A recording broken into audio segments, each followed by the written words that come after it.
Hello दोस्तों, आज इस वीडियो में हम लोग देखने वाले हैं दोस्तों कि आपको हैकर्स बनने के लिए या हैकिंग सीखने के लिए कौन कौन सी कोर्स करनी चाहिए दोस्तों, कौन कौन सी कोर्स से वेबसाइट हैकिंग होती है और कौन सी कोर्स से सॉफ्टवेयर हैकिंग होती है, और हैक करने से पहले आपको कौन सी फेजेस या कौन सा रूल अपनाना होगा दोस्तों, जिससे कि आप वेबसाइट या सॉफ्टवेयर हैक कर सकते हैं। तो प्लीज इस वीडियो को पूरा देखें दोस्तों। मैं इस वीडियो में आपको पूरा डिफाइन करने वाला हूं कि आप कौन सा कोर्स करें और किस कोर्स से कौन सा काम होता है दोस्तों। तो दोस्तों इस चैनल को सब्सक्राइब जरूर कर दें, आपकी एक सब्सक्राइब से मुझे हिम्मत मिलती है कि नेक्स्ट वीडियो बनाने की। तो फर्स्ट है दोस्तों टाइपिंग स्पीड। आपको आपकी टाइपिंग स्पीड बहुत फास्ट होनी चाहिए, क्योंकि आपको जब भी हैकिंग होती है वो लिनक्स बेस्ड होती है, कमांड्स बेस्ड होता है। तो आपको टाइपिंग स्पीड बहुत फास्ट होनी चाहिए, क्योंकि आपको हैक करने के लिए ज़्यादा समय नहीं दिया जाएगा। आपको हैक करने के लिए मात्र नैनो सेकंड से भी कम आपको देना होगा, और उस नैनो सेकंड में आप उस कमांड्स को लिख के रन कराना होगा, तभी आप किसी सिस्टम में घुस सकते हैं और एक्सेस कर सकते हैं, तभी आप हैकिंग कर सकते हैं। तो आपकी टाइपिंग स्पीड बहुत फास्ट होनी चाहिए दोस्तों। नेक्स्ट आता है दोस्तों कमांड बेस्ड लाइन। कमांड आपको आना चाहिए। आप जितना भी कोशिश करें कि आप कमांड्स के थ्रू किसी को एक्सेस करने की कोशिश करें, लिख के अपने सिस्टम को चलाने की कोशिश करें, कीबोर्ड के थ्रू अपने सिस्टम को एक्सेस कराने की कोशिश करें दोस्तों। तो नेक्स्ट है दोस्तों, एक से ज़्यादा आपको ऑपरेटिंग सिस्टम सीखें, क्योंकि हैकिंग करने के लिए आपको ऐसा नहीं कि विंडो और एंड्रॉयड से ही हैकिंग होती है। अगर आप एंड्रॉयड में घुसना चाहते हैं तो आपको एंड्रॉयड अच्छी तरह से आनी चाहिए। लिनक्स में अगर हैकिंग करना चाहते हैं, मैक में हैकिंग करना चाहते हैं, तो आपको मैक, लिनक्स, एंड्रॉयड स्टूडियो और बहुत सारे जो भी ऑपरेटिंग सिस्टम यूज कर रहे हैं वो आपको आना चाहिए। जब तक आप उसे नहीं आता है वो, तो आप किसी में एक्सेस ही नहीं कर पाएंगे। तो आपको एक से ज़्यादा ऑपरेटिंग सिस्टम चलाने आनी चाहिए। तो एक से ज़्यादा ऑपरेटिंग सीखने की कोशिश करें दोस्तों। उसके बाद आप यूनिक्स और लिनक्स जरूर सीखें, क्योंकि 99% हैकिंग लिनक्स से ही होती है। लिनक्स कमांड्स बेस्ड है, उस पर ग्राफिक्स जल्दी नहीं होती है, वो कमांड्स बेस्ड है। आजकल तो उसमें ग्राफिक्स भी दे दिया है, लेकिन आप जितना कोशिश करें उसको कमांड्स बेस्ड की कमांड के थ्रू एक्सेस करने की कोशिश करें। उसकी हर कमांड्स को याद रखें कि कौन सी कमांड से क्या होती है। तो लिनक्स और यूनिक्स जरूर सीखें दोस्तों। उसके बाद है दोस्तों सी एक प्रोग्रामिंग लैंग्वेज है। आप सी प्रोग्रामिंग लैंग्वेज जरूर सीख ले दोस्तों। अगर आपको सी प्रोग्रामिंग लैंग्वेज आपने सीख ली, तो ये एक तरह का बोल सकते हैं दोस्तों, ये प्रोग्रामिंग लैंग्वेज का मदर है। जैसे हमारे सिस्टम का मदर सीपीयू, उसी तरह लैंग्वेज का मदर ये सी है। तो सी प्रोग्रामिंग लैंग्वेज अगर आप सीख लेते हैं तो आपको और भी जो भी प्रोग्रामिंग लैंग्वेज है वो आपको सीखना बहुत ही ईजी हो जाएगा। तो सबसे पहले तो आप सी लैंग्वेज जरूर सीख ले दोस्तों। उसके बाद आपको नेटवर्किंग आना चाहिए, क्योंकि आजकल तो हैकिंग बिना नेटवर्किंग के हो नहीं रही है। तो आपको नेटवर्किंग तो बहुत आना चाहिए। नेटवर्किंग में भी आपको लैन, वैन, टोपोलॉजी और भी बहुत सारे नेटवर्किंग के पार्ट्स हैं, वो आपको सीखना बहुत जरूरी है। नेटवर्किंग कैसे एक्सेस करते हैं, वाईफाई, वायरलेस, वायर्ड, ये सब कैसे एक्सेस होती है, कैसे कनेक्टेड होती है, ये सब आपको सीखना जरूरी है दोस्तों। उसके बाद आपको वीपीएन आना बहुत इंपॉर्टेंट है। वीपीएन, आप यहाँ हैं और दिखा कहीं और रहे हैं, कोई भी वेबसाइट को ओपन कर रहे हैं, आपको कोई नहीं देख सकता है। जैसे कोई लीगल वेबसाइट, उसको भी आप ओपन कर लेंगे, अपनी लोकेशन को चेंज कर सकते हैं, और भी बहुत सारे चीज़ आप कर सकते हैं। तो आपको वीपीएन आना बहुत ज़रूरी है दोस्तों। उसके बाद आता है दोस्तों क्रिप्टोग्राफी। क्रिप्टोग्राफी से क्या होता है कि पासवर्ड, जो हम लोग पासवर्ड रखते हैं, वो क्या होता है, चेंज हो जाता है, कन्वर्ट हो जाता है। तो वो आपको आनी चाहिए, क्योंकि हर एक वेबसाइट पर अब क्या हो रहा है दोस्तों, आप जो पासवर्ड रखते हैं वो जो एम्प्लॉय है वो भी नहीं जानता है कि आपने क्या पासवर्ड रखा है, क्योंकि ये क्या हो जाता है, इनक्रिप्ट हो जाता है। तो आपको क्रिप्टोग्राफी, इनक्रिप्ट, ये सब आना बहुत ज़रूरी है। तो मैंने इस पे भी एक वीडियो बनाया है, तो आप मेरे चैनल पे जाके देख सकते हैं। अब आता है दोस्तों हार्डवेयर। आपको हार्डवेयर आना बहुत ज़रूरी है। तो हार्डवेयर मेन क्यों है, तो मैं एक बात बताना चाहता हूँ दोस्तों। आप जो सिस्टम यूज कर रहे हैं उससे हैकिंग नहीं होगी। उसके लिए आपको एक नया ऑपरेटिंग सिस्टम, इतनी छोटी सी, आप रास्पबेरी पाई सुने होंगे, रास्पबेरी पाई की तरह आपको ऑपरेटिंग सिस्टम जनरेट करना होगा। तो इसके लिए आपको सॉफ्टवेयर, नेटवर्किंग, हार्डवेयर नहीं आएगी, तो आप खुद का एक सिस्टम डिजाइन नहीं कर सकते हैं। तो आपका हार्डवेयर आना बहुत ज़रूरी है दोस्तों। उसके बाद आपको एक्सपेरिमेंट आने चाहिए दोस्तों, बहुत सारे सेटिंग्स आना चाहिए करने के लिए। आपको सिस्टम में आपको जो भी पूछे वो आपको आना चाहिए। कुछ भी सेटिंग्स हो, चाहे ऑफ ऑन की सेटिंग्स हो या लैपटॉप के अंदर की सेटिंग हो, मोबाइल की हो, कोई भी ऑपरेटिंग सिस्टम की कहीं की भी सेटिंग्स हो, वो आपको आना चाहिए दोस्तों। तो ये तो रहा। अब आता है दोस्तों सिक्योरिटी। और सिक्योरिटी और प्राइवेसी, इस पे मैं एक बात बोलना चाहूँगा दोस्तों कि सिक्योरिटी पे आप बहुत ज़्यादा ध्यान दें और प्राइवेसी पे। सबसे पहले तो आप अपनी प्राइवेसी पे ज़रूर ध्यान दें। अगर आप हैकर बनना चाहते हैं तो अपनी प्राइवेसी को सबसे पहले सेफ रखें, नहीं तो आपको भी इलीगल तरीके से यूज कर सकता है। तो आप सिक्योरिटी या प्राइवेसी को बहुत अच्छी तरह से सीखें। सिक्योरिटी क्या है, HTTP क्या है, HTTPS क्या है, SSL सर्टिफिकेट क्या है, और बहुत सारी चीज़ है जो सिक्योरिटी है, प्राइवेसी है। इन सबको सीखें कि क्या प्राइवेसी है, टर्म एंड कंडीशन क्या है प्राइवेसी की। तो ये सब सीखना आपको बहुत ज़रूरी है। उसके बाद आता है दोस्तों वेब हैकिंग। वेब हैकिंग में क्या होता है, आपको वेबसाइट हैक करनी होती है। तो वेबसाइट हैक करने के लिए तो सबसे पहले आपको ये आना बहुत ज़रूरी है कि वेबसाइट बना किससे है, कौन सी लैंग्वेज से वेबसाइट बनी है। अगर आपको ये पता नहीं चलेगी कि कौन सी लैंग्वेज से वेबसाइट बनी है, तो आप उसे हैक कैसे करेंगे।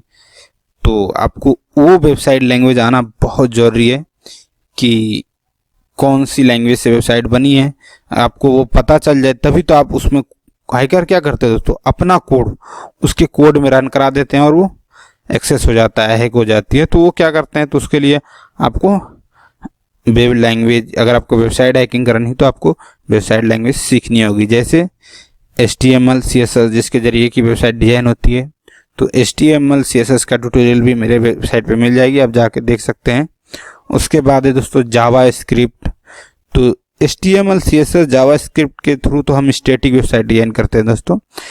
तो सबसे मेन आता है दोस्तों PHP आपको सीखना बहुत जरूरी है। तो ये क्या करता है, ये स्टैटिक साइट और सर्वर के बीच में इंटरकनेक्ट करता है। जैसे आपने एक लॉगिन फॉर्म बनाई, तो लॉगिन फॉर्म में जो डाटा है, हमारी आईडी, ईमेल, नंबर्स, वो जो सर्वर पे, ये आईडी क्या होती है दोस्तों, कहीं ना कहीं स्टोर होती है वो सर्वर पे। तो उसको वहां तक पहुंचाने के लिए जो एक बोले तो गाड़ी या वैन का यूज होता है, वो PHP है। तो दोस्तों हैकर क्या करते हैं कि कभी भी जो हैक करते हैं वो बीच में ही ट्रैक करते हैं, उसको बैच में ही अटैक करते हैं। तो जब तक आपको PHP लैंग्वेज नहीं आएगी तो आप अटैक नहीं कर सकते। तो PHP लैंग्वेज जरूर सीख ले दोस्तों। उसके बाद SQL डाटाबेस सीखना आपको इसलिए इम्पोर्टेंट है क्योंकि सर 90% हैकर डाटाबेस में ही घुसते हैं। जब तक आप डाटाबेस में नहीं घुस सकते तो आप किसी की डाटा क्रैक नहीं कर सकते, डाटा नहीं हैक कर सकते। तो आपको डाटाबेस सीखना बहुत ज़रूरी है। उसके बाद है दोस्तों सर्वर। अगर आपने किसी के सर्वर पे अटैक करना आ गया तो आप सबसे बड़ी हैकर है दोस्तों। आपने बहुत सारे न्यूज़ भी सुनी होगी कि किसी के सर्वर पर अटैक हो गया, सर्वर भारी होगी, ओपन नहीं हो रही। वो क्या होता है दोस्तों, सर्वर पे ही अटैक करता है। डोमेन जो हमारी है उस पर अटैक नहीं होता है, जब भी होता है सर्वर हमारी, आप देखोगे कि बोलते हैं वेबसाइट लो चल रही है, सर्वर अटैक हो जाता है। ज़्यादा ट्रैफिक की वजह से वो सर्वर क्या होता है, स्लो काम करने लगता है। तो आप सर्वर के बारे में अच्छी तरह से जानें, सर्वर बहुत ज़रूरी है सीखना आपको दोस्तों। उसके बाद है दोस्तों, अभी तक तो हम लोगों ने सीखा कि वेबसाइट हैकिंग के लिए क्या सीखना होगा। अब है सॉफ्टवेयर हैकिंग। आपको सॉफ्टवेयर हैकिंग जो करना है उसके लिए क्या सीखना होगा। तो इसके लिए भी वही सीखना होगा दोस्तों कि सॉफ्टवेयर बना किस लैंग्वेज से है, सॉफ्टवेयर बनता किस लैंग्वेज से है और बना किस से है। तो सॉफ्टवेयर बनाने के तो बहुत सारे लैंग्वेज हैं। तो सबसे मोस्ट है दोस्तों पाइथन, जो भी ट्रेंडिंग में लैंग्वेज है।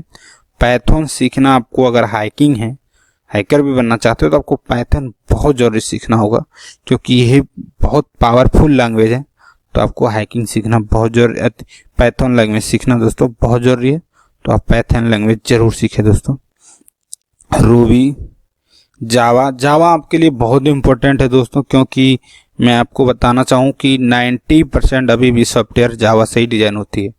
एंड्रॉयड जो आप चला रहे हैं, एंड्रॉयड जावा और पाइथन से ही डिजाइन होती है। अभी भी एंड्रॉयड 80% जावा में बनी है दोस्तों। तो और भी बहुत सारे वेबसाइट हैं जो कि जावा में डिजाइन हुए हैं। अगर आप सर्च कर लें गूगल पे कि जावा के थ्रू कितने सॉफ्टवेयर या वेबसाइट बने तो आपको आसानी से मिल सकती है। अभी भी जावा ट्रेंडिंग में है, पाइथन, जावा, इसे आप जरूर सीख ले दोस्तों। अगर आपको एक प्रोग्रामिंग लैंग्वेज अच्छी तरह से आ गई ना तो आप कोई भी प्रोग्रामिंग लैंग्वेज इजी सीख सकते हैं, कोई दिक्कत नहीं है। तो आप इन प्रोग्रामिंग लैंग्वेज को जरूर सीखें दोस्तों। मैं तो कहूँगा मोर देन सबसे ज़्यादा प्रोग्रामिंग लैंग्वेज सीखने की कोशिश करें। अगर आप एक प्रोग्रामिंग लैंग्वेज सीख लेंगे तो आपको दूसरा प्रोग्रामिंग लैंग्वेज सीखने में बहुत ईजी होगी, क्योंकि एक से ज़्यादा प्रोग्रामिंग लैंग्वेज आपको इसलिए सीखना जरूरी होगा क्योंकि सॉफ्टवेयर या वेबसाइट एक ही प्रोग्रामिंग लैंग्वेज से बनके नहीं बनी होती है। उसके लिए बहुत सारे लैंग्वेज, सर्वर, नेटवर्किंग की ज़रूरत होती है। तो उसके लिए आपको सीखना बहुत ज़रूरी है दोस्तों। अब आता है दोस्तों रिवर्स इंजीनियरिंग क्या है। अगर आप बीटेक स्टूडेंट, कंप्यूटर साइंस के स्टूडेंट है तो आप जानते होंगे रिवर्स इंजीनियरिंग, क्योंकि बीटेक के सिलेबस में एक सॉफ्टवेयर इंजीनियर नाम का एक सिलेबस होता है, एक बुक होता है। उसमें बताया जाता है कि सॉफ्टवेयर जो डिजाइन होती है वो कैसे होता है, क्या क्राइटेरिया होता है, क्या रूल होता है सॉफ्टवेयर डिजाइन करने का। अगर आपको ये रूल पता है तभी तो आप सॉफ्टवेयर हैक करेंगे, क्योंकि कोई भी चीज़ को करने के लिए उनकी रूल होती है, उसकी टर्म एंड कंडीशन होती है, उसका कुछ ग्राफिक्स होता है कि आप ऐसे करेंगे तभी आप पहुंच सकते हैं। तो रिवर्स इंजीनियरिंग में यही बताया जाता है दोस्तों कि आप सॉफ्टवेयर को कैसे मेंटेन कर सकते हैं, सॉफ्टवेयर को कैसे बना सकते हैं और इससे क्या एडवांटेज बहुत सारी चीज़ें रिवर्स इंजीनियरिंग में बताया जाता है। तो एक बार आप सॉफ्टवेयर इंजीनियरिंग की पढ़ें, और सॉफ्टवेयर इंजीनियरिंग में आपको बुक भी मिल जाएगी, या नहीं तो आप ऑनलाइन ही पढ़ सकते हैं। तो आप रिवर्स इंजीनियरिंग जरूर पढ़ें दोस्तों। उसके बाद आता है दोस्तों phase of programming. Phase of programming मतलब दोस्तों आप हैकिंग कैसे करते हैं, हैकिंग करने से पहले क्या करेंगे। तो दोस्तों सबसे फर्स्ट आता है दोस्तों रिकॉग्नाइजेशन।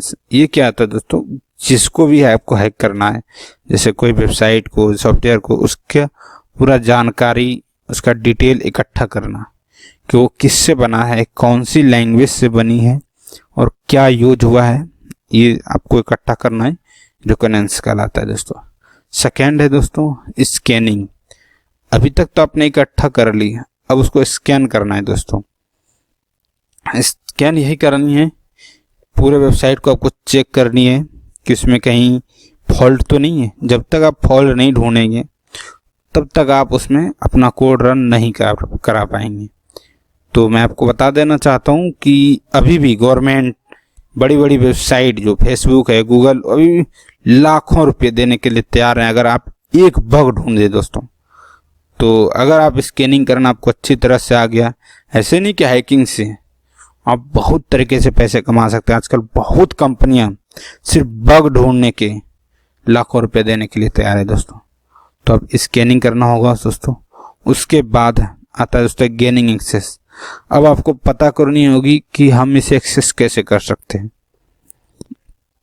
अगर आपको किसी वेबसाइट को या सॉफ्टवेयर को हैक करना है तो उसके लिए आपको उसके एक्सेस कैसे कर सकते हैं, कैसे उसके घुस सकते हैं, कैसे उसके कमांड्स कर सकते हैं, तो ये सब आपको सीखना बहुत जरूरी है। फेज ऑफ हैकर है कि आप कैसे वेबसाइट को हैक कर सकते हैं। इसके लिए थर्ड तो ये स्टेप रहा दोस्तों गेनिंग एक्सेस। फोर्थ है दोस्तों मेंटेनिंग एक्सेस। मेंटेनिंग में बहुत बड़ी चीज़ है, क्योंकि देखिए हैक करने से पहले आपको अपना मेंटेन करना बहुत जरूरी है। कहीं आप उसमें इन्वॉल्व तो नहीं हो रहे हैं, कुछ छोड़ तो नहीं रहे, आपका एक्सेस तो नहीं जा रहा है, और बहुत सारे चीज़ है मेंटेनिंग में। तो आप इनके बहुत डिटेल से जान लें दोस्तों। उसके बाद आता है दोस्तों कवरिंग ट्रैक, कि जब आप चारों स्टेप को फॉलो कर लें उसके बाद आप ट्रैक करेंगे, क्योंकि आजकल तो नेटवर्किंग जुड़ी होती है तो आप उसे ट्रैक करेंगे, कवरिंग करेंगे, तभी तो आप उसे वेबसाइट को हैक कर पाएंगे कि वो कहाँ कहाँ यूज हो रहा है। ट्रैक में क्या होता है दोस्तों, ऑल लोकेट करना, उसकी लोकेशन को ट्रैक करेंगे कि कहाँ यूज हो रहा है, इसकी क्या सिक्योरिटी है, सब चीज़ ट्रैक कर लेंगे। उसके बाद हैकिंग के लिए तैयार है दोस्तों। तो दोस्तों मैं एक बात बताना चाहता हूँ, हैकिंग सीखना इतना भी इजी नहीं है और दोस्तों भारी भी नहीं है। अगर जो करना चाहे तो आराम से कर सकता है, कोई दिक्कत नहीं है। लेकिन एक बात बताना चाहता हूं दोस्तों, अगर आप हैकिंग सीख लिए आपने अच्छी से प्रोग्रामिंग लैंग्वेज या वेब डिज़ाइन लैंग्वेज, ऐसी बात नहीं कि आप हैकिंग आपको कहीं भी कोई भी जॉब भी कर सकते हैं, आप खुद का बिजनेस बना सकते हैं और भी बहुत सारे चीज़ कर सकते हैं। ऐसा नहीं कि बहुत लोग सोचते हैं कि हैकिंग कोर्स करने के बाद जॉब नहीं है, तो मैं आपको बता दूंगा, अगर आपको मोर देन ऑपरेटिंग सिस्टम आता है, लिनक्स कमांड्स आती है, तो आपको बहुत सारी जॉब आपके लिए रखी है। जॉब क्या है दोस्तों, जब तक आपके पास अगर एक्सपीरियंस है तो जॉब की टेंशन ना है। दोस्तों आप हैकिंग सीखें, इजी सीखें। हैकिंग सीखने से पहले इन सब लैंग्वेज का फॉलो जरूर करें दोस्तों। अगर आप यहाँ तक इस वीडियो में पहुँच चुके हैं दोस्तों